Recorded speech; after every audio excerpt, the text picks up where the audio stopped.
mis au point par Cute Circuit avec l'Orchestre symphonique de Hambourg, le gilet de son permet aux personnes malentendantes d'écouter le son en traduisant le son de l'orchestre sous forme de vibration dans la peau de l'écoutant.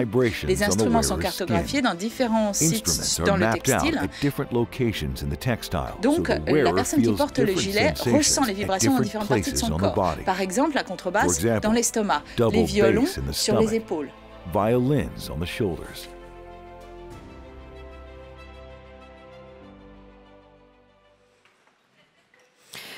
Voilà, vous avez découvert nos 3 premiers lauréats. Vous allez maintenant découvrir les 3 prochains. Je ne sais pas si vous avez déjà un peu une idée pour qui vous allez voter, parce qu'à 16h30, c'est bien vous, dans la salle, qui allez choisir qui va devenir le Grand Prix Innovation de NetExplo. Ils ont besoin de vous, besoin de votre soutien. Et je pense qu'il faudra peut-être penser à ce que nous a dit François Tadei. Qu'est-ce qui vous a ému, qu'est-ce qui vous a touché, qu'est-ce qui vous a frappé? C'est peut-être comme ça qu'il faudra choisir l'innovateur que vous voulez soutenir aujourd'hui. On va poursuivre avec cette question que j'aimerais que chacun d'entre vous se pose. Comment réagiriez-vous si vous pouviez entendre ou sentir la musique pour la première fois de votre vie? Ça doit être une expérience assez exceptionnelle. Eh bien, c'est justement l'expérience que propose Soundshirt aux personnes sourdes et muettes. Soundshirt qui est ici, qu'on vous a présenté aussi tout à l'heure. Merci donc d'accueillir sur scène Francesca Rosella, la cofondatrice et directrice artistique de Soundshirt, ainsi que Ryan Guess. Tous deux sont accompagnés de Mireille Ethan, professeure de design industriel à la Bezalel Academy de Jérusalem. Ils seront aussi avec Marcus Godard de NetExplo, qui sera notre modèle pour cette séquence. Merci beaucoup.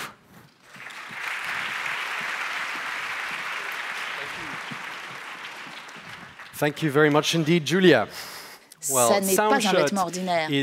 C'est un vêtement qui, comme nous venons de l'expliquer, permet aux personnes qui ne peuvent pas entendre la musique d'y être néanmoins sensibles. Et pour nous expliquer tout cela, nous avons avec nous Francesca Rosella, Ryan Gens de Soundshirt, et nous avons également le professeur Michael Ayrton qui va nous parler du système. Et nous avons Loretta dans le coin. Et nous avons le responsable de l'intelligence Marcus Godard, qui est notre mannequin et donc notre cobaye pour la Soundshirt. Merci à vous tous de vous être rejoints à nous. Alors, qu'est-ce que c'est exactement, Francesca, que le Soundshirt? À qui doit-il servir et comment en avez-vous l'idée? Alors, le Soundshirt, c'est une veste qui vous permet de sentir la musique par les vibrations sur votre peau. Nous avons conçu cette veste avec des personnes malentendantes, avec l'orchestre d'Hambourg, et nous leur avons demandé de porter un gilet qui permet en fait, c'est l'orchestre qui nous a demandé de créer ce premier prototype il y a maintenant quelques mois. En voici donc un modèle qui n'a que 3 jours, que nous avons terminé vendredi dernier. C'est Marcus qui est donc la première personne à porter ce gilet. Ah ben, c'est très beau en tout cas. Et en fait, je suis très jaloux. Alors, expliquez-moi, Francesca, est-ce que ce gilet ne peut être porté que par les personnes malentendantes? Ou est-ce que c'est pour tout le monde? Non, ça peut être pour tout le monde. Nous l'avons testé il y a 2 mois au Forum économique de Davos. Et nous l'avons essayé sur des musiciens aveugles, sur des musiciens sourds, sur des danseurs, sur des membres du public qui pouvaient parfaitement entendre. Et tout le monde nous a donné un rendu étonnant. En fait, il s'agit de sentir la musique ou un jeu ou une réalité augmentée. Brian, comment ça marche? Alors, nous allons faire une démonstration avec un enregistrement de l'Orchestre Philharmonique de Londres. Et c'est un enregistrement très particulier parce que chaque instrument a été enregistré séparément de façon à ce que Marcus puisse sentir chaque instrument dans une partie différente de son corps avec les différentes fréquences. Les fréquences les plus aiguës en haut et les fréquences les plus basses en bas. Ce sont des informations qui sont envoyées sans fil par l'ordinateur, mais ça marche aussi avec la musique live. Simplement, nous ne pouvions pas avoir d'orchestre sur place aujourd'hui. Mais nous pourrions recréer cette expérience en direct avec un orchestre. Je pense qu'il est préférable que je ne sorte pas mon violon et que je vous montre comment ça marche. Mais est-ce qu'on peut distinguer différents compositeurs ou différents genres de musique en portant ce gilet? Nous avons remarqué que les personnes sont en tout cas en mesure d'identifier les différents passages de la musique et ça nous paraît particulièrement important parce que très souvent dans un opéra ou dans un ballet, l'intensité de l'émotion d'une scène passe par la musique. Il ne se passe pas forcément grand-chose sur la scène. On perçoit l'intensité parce que la musique transmet cette intensité. Et cela passera par le gilet. Alors voyons comment fonctionne ce soundchart. Passons de la musique et Marcus, mettez-vous sur le devant de la scène.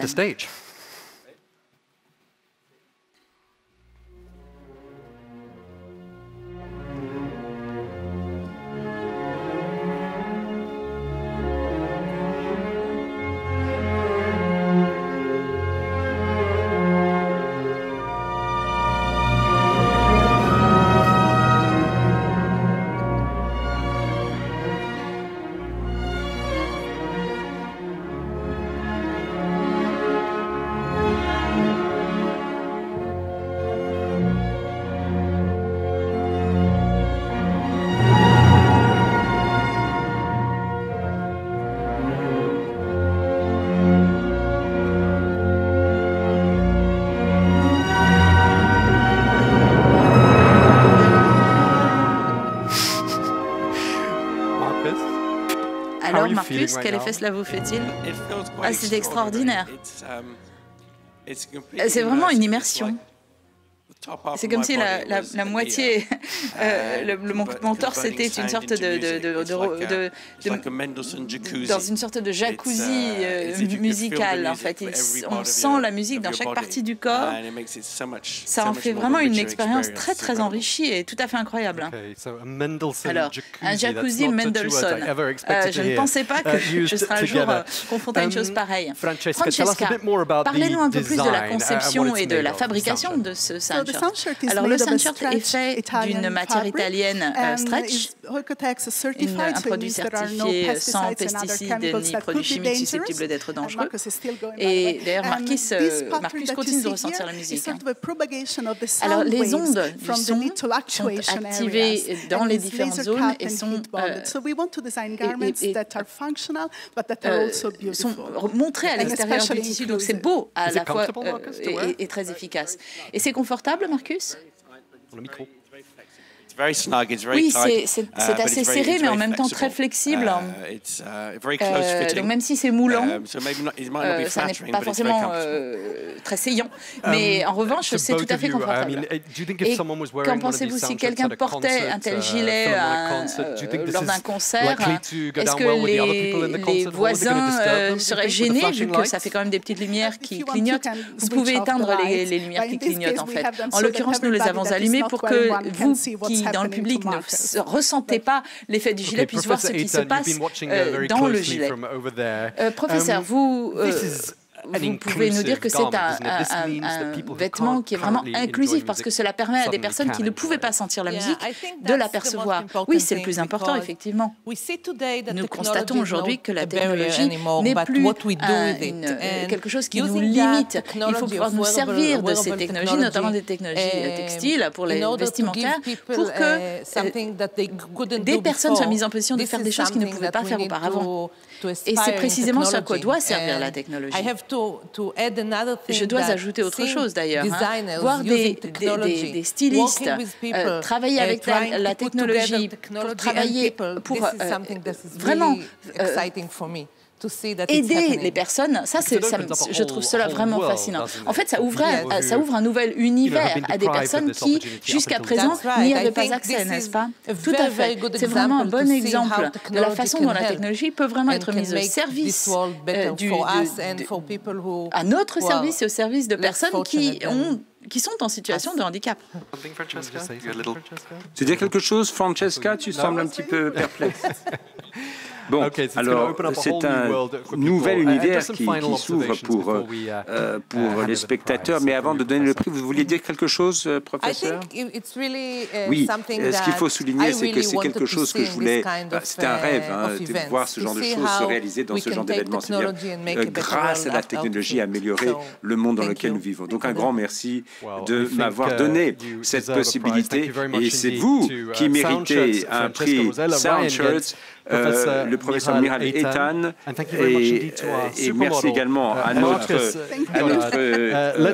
mannequin ici. Alors le prix largement mérité qui vous est maintenant remis.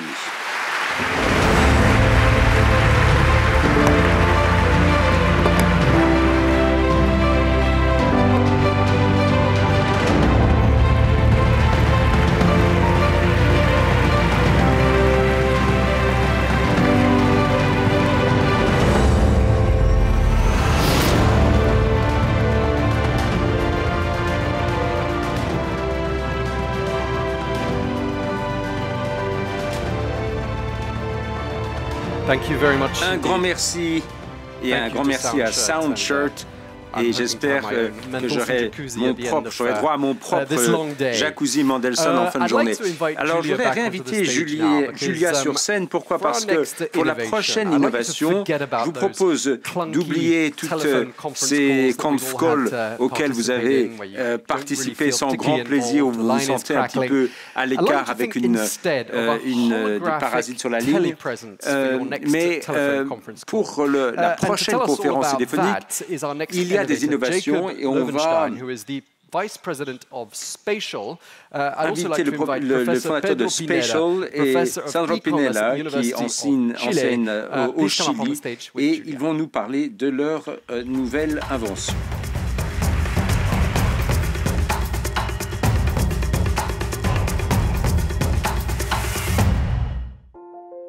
Spatial est un outil de coworking en réalité partagé où on peut avoir une collaboration entre utilisateurs, un partage d'idées, de contenus, comme si on était dans la même pièce, ce qui rend inutile les déplacements physiques. L'on peut, grâce à Spatial, travailler virtuellement n'importe où dans le monde.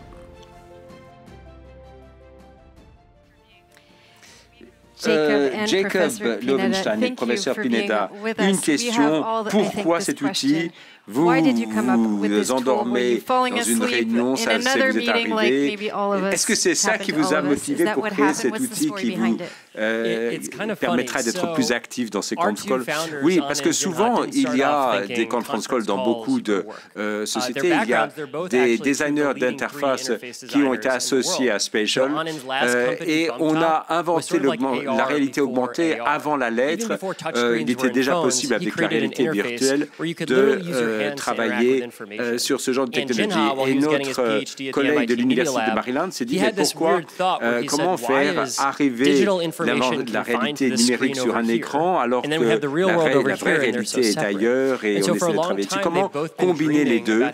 Et la première société a été vendue à Google et Jenna, notre collaborateur, travaille sur Samsung. Les deux se sont rencontrés et ils étaient tous les deux fascinés par la réalité augmentée. HoloLens a été inventé en 2015 et l'idée est venue de créer un Android pour la réalité augmentée, donc sur votre téléphone portable. Et on s'est rendu compte que personne n'a trouvé la façon, n'a vraiment compris l'intérêt de la réalité augmentée, parce que vous avez beaucoup de technologies dont on parle beaucoup qui sont très sympas, mais ensuite on n'entend plus parler parce qu'elles ne servent pas à grand-chose. Et lorsqu'on s'est un peu creusé, penché là-dessus, on a découvert une chose assez fascinante, c'est que les visioconférences représentent 20 milliards de dollars par an. Mais les voyages, les déplacements, eux, coûtent 1300 milliards de dollars par an. Pourquoi? Parce que les gens sont au téléphone plutôt que... si les gens prennent l'avion plutôt qu'aller au téléphone, c'est que rien ne remplace le contact humain quand vous apprenez en présence de vos partenaires, lorsque vous travaillez ensemble, c'est le lien humain. Si vous voulez vraiment qu'il y ait une communication qui passe. Il faut dépasser la télécommunication n'est qu'un pâle substitut. La visioconférence ne sont qu'une faible substitution. Est-ce qu'il y en a déjà qui, dans une visioconférence, ont déjà interrompu quelqu'un au téléphone? Si vous ne levez pas la main, c'est que vous êtes des fiefs et menteurs. Bien sûr que dans les téléconférences, dans les visioconférences, on a tendance à se marcher sur les pieds. Mais là, ici, on permet de vraiment avoir l'impression qu'on est dans la même pièce en 3D, pour ainsi dire. Alors, finalement, quelles sont les applications? Comment ça marche? Qu'est-ce qu'on peut faire finalement avec Spatial, avec la technologie?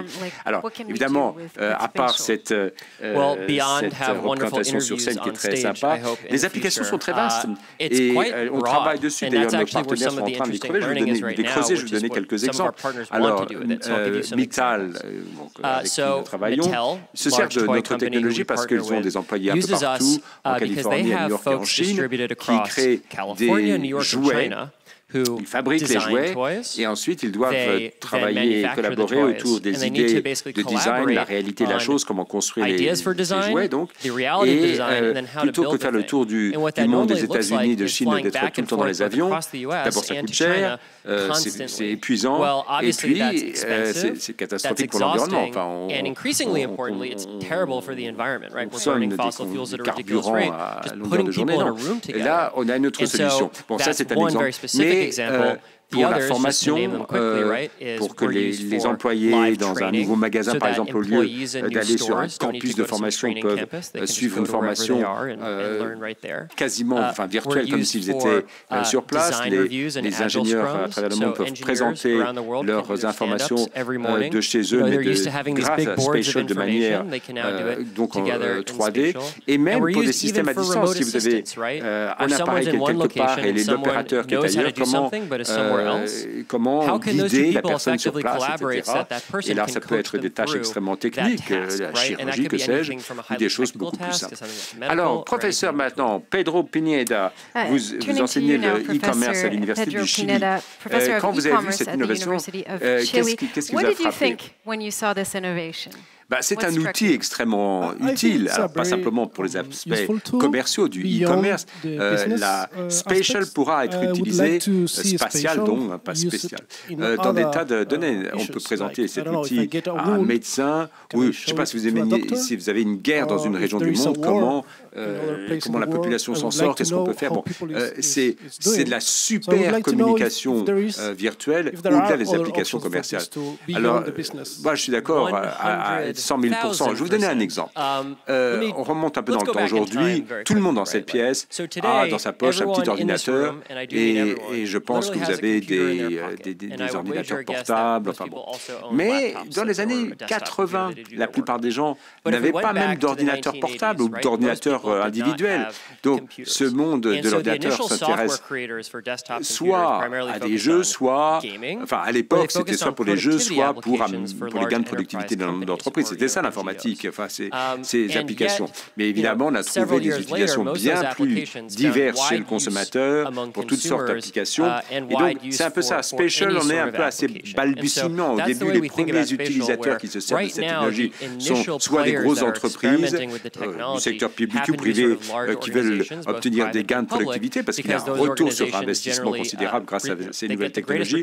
Et la plupart des sommes de la recherche et développement vont vers ces technologies. Mais comme ces technologies deviennent de moins coûteuses, de plus en plus abordables, et j'ai vu, on se dit qu'on est comme Slack, mais Slack est gratuit. Tout le monde peut se servir de Slack gratuitement. Notre objectif, c'est d'avoir une version de Spatial que tout le monde pourra télécharger, ce qui permettra à des familles qui sont éparpillées dans le monde de pouvoir avoir, par exemple, des meilleurs liens familiaux, des nouvelles technologies où les ingénieurs à travers le monde peuvent travailler ensemble sur un même projet.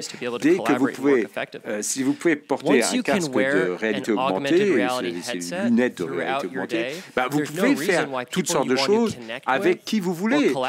Et vous pouvez passer votre journée un peu partout dans le monde. Vous pourrez Vous pouvez rester connecté pendant combien de temps? How long can you be connected? Quand je dis nous, Uber se sert de Spatial.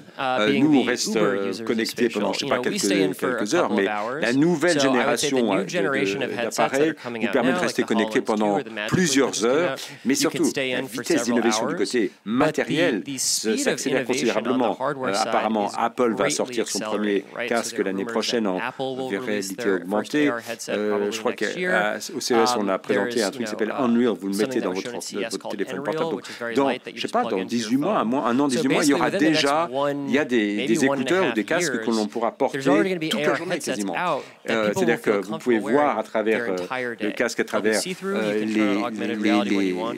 lunettes de vision augmentée, et ça vous permet d'avoir pas simplement un contexte passif parce que vous voyez le monde autour de vous, mais surtout activement vous pouvez collaborer, et ce ne sera pas un truc qu'il faudra planifier longtemps à l'avance et calculer.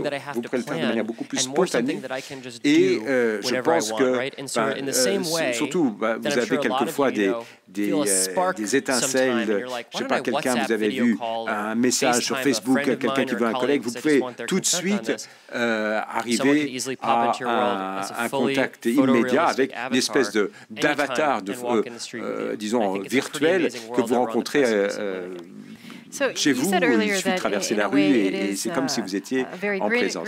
Alors, il y a une question subsidiaire. L'empreinte, est-ce qu'il y a une empreinte carbone par rapport à cette technologie? Moi, j'adore être fier sur toute ma technologie, mais je ne suis pas un climato-scientifique. Je ne connais pas les conséquences. J'ai l'impression que le risque est faible. Enfin, je vous donne quelques exemples. Un laboratoire pharmaceutique a une équipe des réseaux de labos dans le monde entier, et une fois par trimestre, une équipe se réunit au moins 4 fois pour faire le point sur la recherche, etc. Et les projets. Qu'est-ce qu'ils font? Ils prennent l'avion, tout le monde prend l'avion pour prendre le taxi, etc. Donc pour une équipe, en dollars, c'est des dizaines de milliers de dollars chaque année pour chaque personne.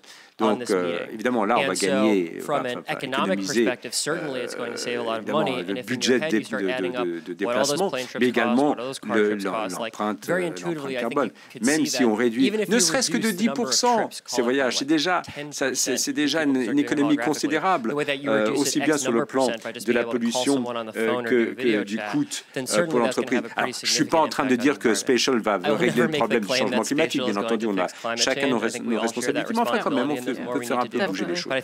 Le fait de disposer de Spatial, ça va pouvoir libérer la créativité des collaborateurs dans une entreprise, des gens qui travaillent, parce que justement, il y a moyen de travailler. Évidemment. Et ça, Amhen et Jinhao travaillent là-dessus. Et c'était justement leur grande motivation. Lorsqu'ils ont créé leurs interfaces au départ, c'était des acteurs uniques, il n'y avait pas de collaboration. Mais au fil des années, on s'est rendu compte que l'idée, c'est de permettre de créer du contact et de permettre à ceux qui reçoivent de l'information comment ils peuvent créer de l'information, établir des contacts. Alors, je ne peux pas définir la créativité, enfin, on sait ce que c'est, mais on a du mal à la définir, mais enfin, on sait que cela fait intervenir l'absorption d'informations, la redistribution, la réflexion, le traitement d'informations, les échanges, etc. La créativité fait intervenir tout cela. Et lorsqu'on peut travailler avec davantage de gens, lorsqu'on peut recevoir, traiter davantage d'informations, et surtout lorsqu'on peut sous-traiter en quelque sorte une partie de son imagination et que l'on peut renforcer, focaliser sa pensée grâce à cette technologie, c'est effectivement une nouvelle forme d'expression créatrice qui apparaît. Et l'idée, c'est de pouvoir, pour la partie, disons, mécanique de la créativité, on peut la sous-traiter pour que qui est vraiment propre à l'homme, ça, on peut se concentrer là-dessus. Donc, il y aura davantage de moments waouh, chacun le matin en se réveillant grâce à cette technologie. Merci à tous les deux, merci à Jacob Lowenstein et à Pedro Pineda. Pineda, restez sur scène parce que vous allez recevoir un prix et on va vous faire un tonnerre d'applaudissements. And they're going to take a picture. Do you want to get together for the picture?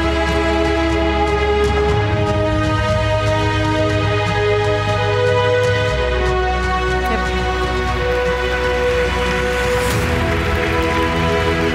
Thank you.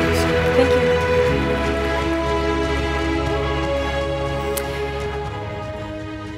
Researchers continue to push the limits of robotics. We saw it earlier with Furhat, but with the biohybrid robot, it seems that we have reached yet another milestone. And this time, we've created a crossover between living tissues and robotics. Let's call on stage the creator of biohybrid robot from Japan, Shoji Kateuchi, a professor of the Institute of Industrial Science at the University of Tokyo, and Dr. Steve Moyle from the Department of Computer Science from Oxford d'informatique à l'Université d'Oxford.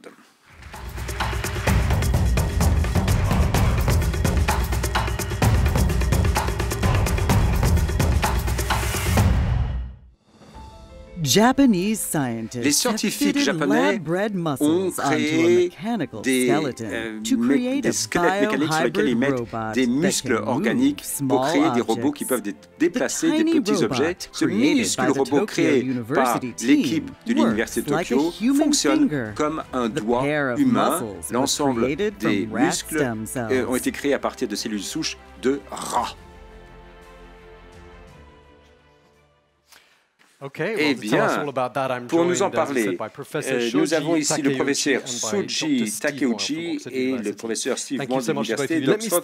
Alors, en commençant par vous, monsieur le professeur, pour ceux d'entre nous qui ne connaissent pas grand-chose à ces choses-là, c'est quoi finalement la technologie bio-hybride?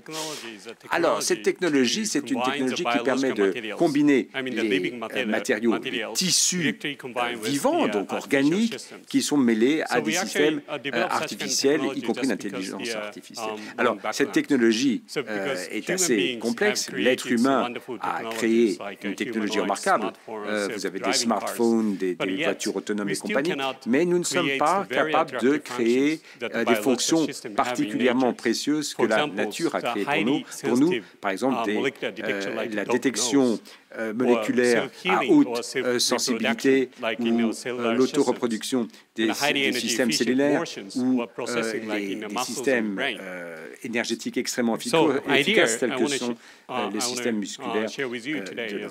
Alors, ce dont je voudrais vous parler, c'est si nous ne pouvons pas, si vous voulez, recréer à partir de zéro un système biologique avec la technologie existante, mais peut-être qu'on peut se servir des matériaux biologiques et les combiner avec des systèmes artificiels. Et c'est ça, finalement, le concept de la technologie bio-hybride. Oui, donc alors avec cette technologie, qu'est-ce que l'on peut créer, finalement, monsieur le professeur?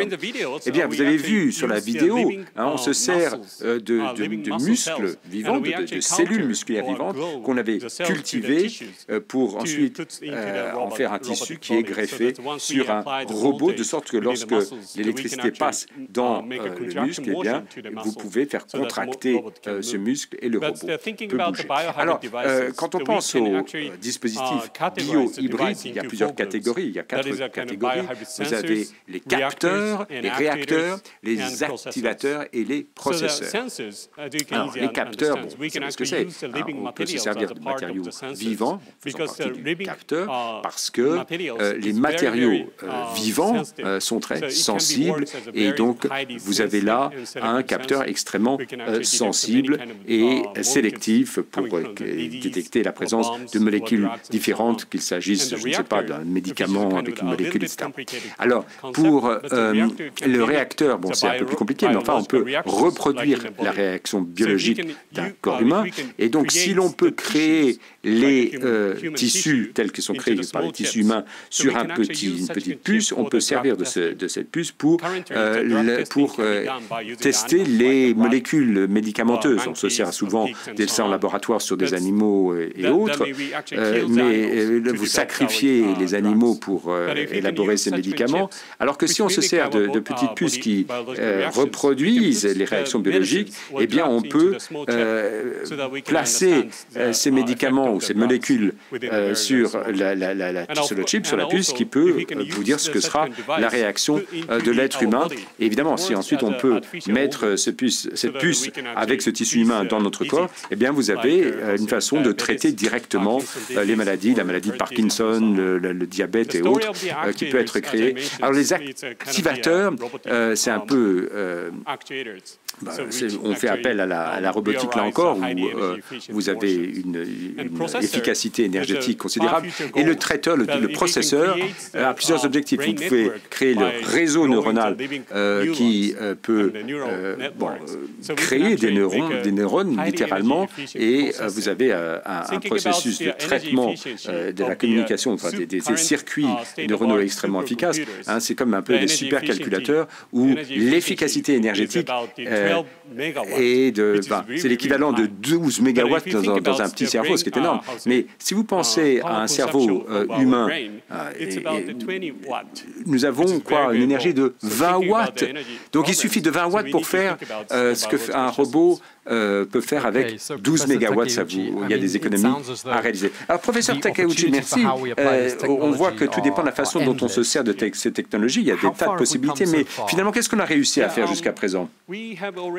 Eh bien, nous avons déjà plusieurs prototypes de ces dispositifs bio-hybrides, des capteurs en particulier, on se sert de cellules vivantes qui ont des capteurs olfactifs, ce qui nous permet grâce à ces cellules, on peut s'en servir, donc capteur robotique. Pour les réacteurs, on peut créer prendre un tissu qu'on greffe sur un chip et on peut tester les médicaments avec ça. Les activateurs, comme je les ai dit, avec l'activation robotique, là, on a déjà des résultats. Alors, mais vous avez un exemple concret à nous montrer de cette technologie? Mais je peux très bien vous donner un exemple. Parlons notamment des capteurs bio-hybrides sur lesquels nous travaillons. Ce qu'on essaie de faire maintenant, c'est de trouver les êtres humains dans des situations de catastrophes naturelles. On a eu malheureusement au Japon des séismes, des tsunamis, des typhons et compagnie, et retrouver les êtres humains, les survivants le plus rapidement possible, c'est pas évident du tout. Sur le plan technologique, on a vraiment une difficulté. Alors là, on se sert des moustiques. Pourquoi? Les moustiques, eux, arrivent à capter, à retrouver les êtres humains. Vous êtes partout, n'importe où que vous soyez, les moustiques vous trouveront. Alors on s'est intéressé, parce que les moustiques disposent de super capteurs sur leurs antennes, et alors on a trouvé la protéine qui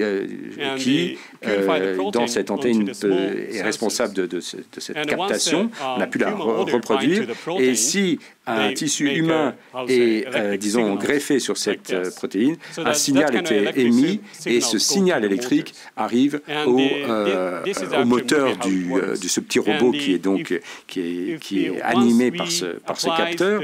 Et si, évidemment, cet ordre est donné au robot, qui bouge justement dans le sens de là où se trouve l'objet qui a été capté. Encore faut-il il faut que le robot puisse se déplacer, arrive juste à la source du signal. Et là, on n'y est pas encore. Là, ici, vous avez le phénomène inverse où le robot, au contraire, s'éloigne de la source plutôt que s'en rapprocher. Donc, il y a des algorithmes à revoir. Bon, les moustiques maintenant, j'ai un nouveau respect pour les moustiques parce qu'il permet de sauver quelquefois des vies humaines. Si on arrive à réunir ces fonctions, est-ce que l'on pourra créer un jour un robot qui reprendra toutes les fonctions d'un être humain améliorées? Ben oui, parce que l'idée, c'est que vous avez des dispositifs qui sont intégrés, qui peuvent être placés dans un système et créer, au bout du compte, un robot bio-hybride qui aura différentes fonctions biologiques qu'on ne peut pas actuellement imiter, reproduire. Donc, vous avez un robot qui pourra avoir une peau humaine, de telle sorte qu'au bout du compte, on n'arrivera pas à faire la différence entre un robot et un être humain. Vous avez des capteurs qui sont ceux des machines vivantes. Donc, vous avez des capteurs qui sont extrêmement sélectifs, les capteurs olfactifs dont j'ai parlé, etc. Oui, alors, et si je peux maintenant faire intervenir notre ami, le docteur Steve Moore, il y a énormément d'opportunités, de possibilités pour cette technologie. Qu'est-ce que vous en dites? Oui, c'est vrai que c'est tout à fait remarquable. Parce qu'on a vu par le passé des situations où la technologie avait été intégrée dans des êtres humains. L'année dernière, je crois qu'il y avait, on avait un stent qui qui servaient de sonde dans le cerveau qui pouvaient déclencher les actions. Et là, on arrive à l'autre extrémité du spectre. Vous avez des mécanoïdes, vous avez des systèmes biologiques de synthèse qui arrivent à reproduire finalement le fonctionnement. Oui, alors, mais vous avez déjà vu ce genre d'application dans votre expérience? Les capacités là qu'on nous présente et qui sont synthétisées sont tout à fait remarquables. Alors, ce que nous avons pu voir, enfin, il y a une certaine... l'évolution a produit des formes de vie qui ont fait apparaître des solutions très disons, segmentées à des problèmes très spécifiques. L'idée, c'est de reprendre tout cela et les intégrer dans des dispositifs qui nous permettraient de répondre à certaines, ou de régler certains problèmes. Ça, c'est un peu de la science-fiction des années 80-90. C'est un petit peu effrayant, non, quand même? Écoutez, vous avez vu Blade Runner, ça commence à se concrétiser. Enfin, mais imaginez un robot qui ressent de la douleur. Bon, on y est presque. Ce serait une bonne chose? Si, parce que du coup, ces robots pourraient mieux comprendre ou être mieux s'identifier, en tout cas mieux comprendre comment nous ressentons la vie. Oui, ce serait donc un robot un peu plus humain, littéralement. Je tiens à remercier le professeur Shoji Takeuchi ainsi que le Dr Steve Moore de l'Université d'Oxford, avec un tonnerre d'applaudissements en attendant le prix qui va leur être remis.